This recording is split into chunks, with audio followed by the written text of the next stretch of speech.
अगली सुबह बूढ़ी माँ अकेली बैठकर खुद से बातें कर रही थी। हे भगवान, मेरी तकदीर इतनी खराब क्यों बनाई है। पति छोड़कर चला गया, बहू दिन रात तंग करती रहती है। ओ ऊपर वाले, यह दुख मैं अकेली बेसहारा कब तक सहन करूं। या तो मुँह बेबस को जल्दी ही उठा लो, या नहीं तो मेरे बेटे को सद्य बुद्धि दो भगवान। बूढ़ी माँ की आवाज सुनकर सुनीता घर से बाहर आई और आकर बोली, ए बुढ़िया, ये सुबह सुबह क्या लगा रखा है? खुद तो सोती नहीं, हमें भी शांति से सोने नहीं देती। जब देखो दिन भर बड़बड़ाती रहती है। तुम दोनों तो चैन से सो जाते हो, मेरी उम्र पे तो तरस खाओ।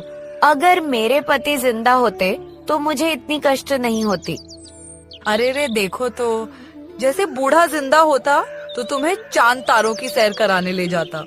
सुबह सुबह तेरा मुंह देखने से ही मुझे घिन आती है। जब मैं उठूं तब घर से निकलकर कहीं और क्यों नहीं चली जाती है। बहू, इतना भी घमंड अच्छा नहीं होता है, ऊपर वाला सब देख रहा है। अच्छा, सुबह सुबह तेरे प्रवचन नहीं सुनने मुझे। तेरे जैसी मैं बैठी नहीं रहती, मुझे घर का कामकाज भी करना होता है। अगर तुझे खाना खाना है तो जाकर खेतों से सब्जी तोड़ कर ला, नहीं तो आज दिन भर भूखा रखूंगी तुझे। सुनीता को बूढ़ी सास एक आंख नहीं भाती थी। सुनीता का बस चलता तो बूढ़ी को मार मार कर घर से भगा देती, पर मोहन की वजह से चुप थी। दोपहर का वक्त था। सुनीता अपनी सहेली से झील के किनारे बैठकर बातें कर रही थी। कैसी हो सुनीता? आजकल दिखाई भी नहीं देती हो।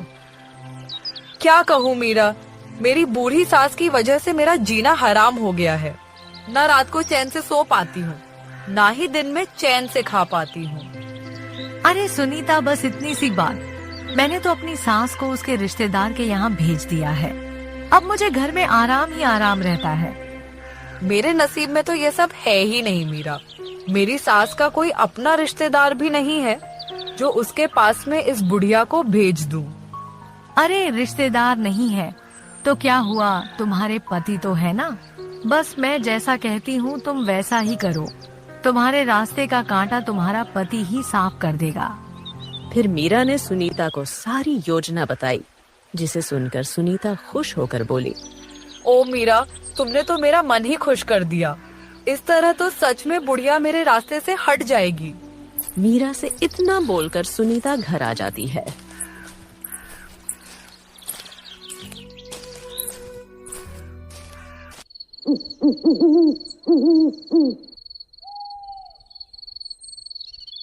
रात को मोहन घर आया तो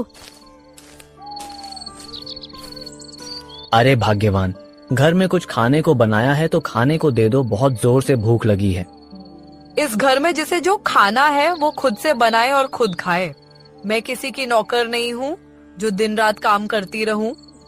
अरे बाप रे सुनीता, आज तुझे क्या हो गया? इतने गुस्से में क्यों हो भाई? सुनीता के मन में तो मीरा की सिखाई हुई बातें चल रही थीं। सुनीता कुछ नहीं बोली